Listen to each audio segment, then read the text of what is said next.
اے پیغمبر میری طرف سے لوگوں کو کہہ دو کہ اے میرے بندو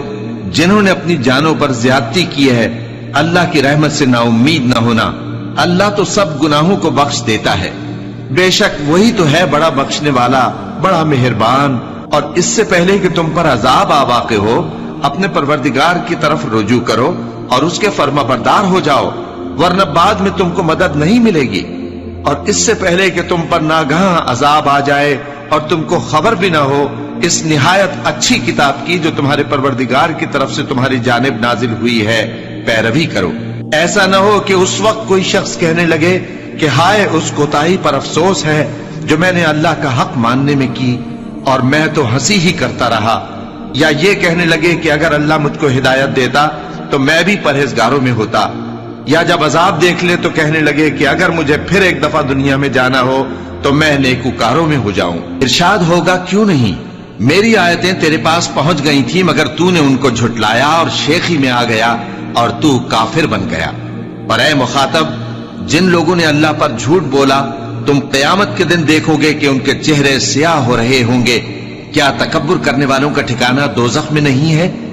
اور جو پرہیزگار ہیں ان کی کامیابی کے سبب اللہ ان کو نجات دے گا، نہ تو ان کو کوئی تکلیف پہنچے گی اور نہ وہ غمناک ہوں گے۔ اللہ ہی ہر چیز کا پیدا کرنے والا ہے اور وہی ہر چیز کا نگراں ہے، اسی کے پاس آسمانوں اور زمین کی کنجیاں ہیں، اور جنہوں نے اللہ کی آیتوں سے کفر کیا وہی نقصان اٹھانے والے ہیں۔ کہہ دو کہ اے نادانو تو کیا تم مجھ سے یہ کہتے ہو کہ میں غیر اللہ کی پرستش کرنے لگوں؟ اور اے پیغمبر تمہاری طرف اور ان پیغمبروں کی طرف جو تم سے پہلے ہو چکے ہیں یہی وہی بھیجی گئی ہے کہ اگر تم نے شرک کیا تو تمہارے اعمال برباد ہو جائیں گے اور تم نقصان اٹھانے والوں میں ہو جاؤ گے، بلکہ اللہ ہی کی عبادت کرو اور شکر گزاروں میں رہو۔ اور انہوں نے اللہ کی قدر شناسی جیسی کرنی چاہیے تھی نہیں کی، اور قیامت کے دن تمام زمین اس کی مٹھی میں ہوگی اور آسمان اس کے داہنے ہاتھ میں لپٹے ہوئے ہوں گے، اور وہ ان لوگوں کے شرک سے پاک ہے، بلند و برتر ہے۔ اور جب سور پھونکا جائے گا تو جو لوگ آسمانوں میں ہیں اور جو زمین میں ہیں سب بے ہوش ہو کر گر پڑیں گے مگر وہ جس کو اللہ چاہے۔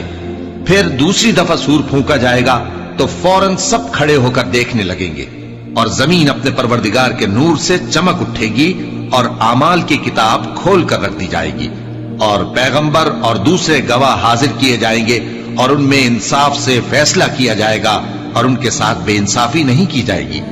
اور جس شخص نے جو عمل کیا ہوگا اس کو اس کا پورا پورا بدلہ مل جائے گا، اور جو کچھ یہ کرتے ہیں اس کو سب کی خبر ہے۔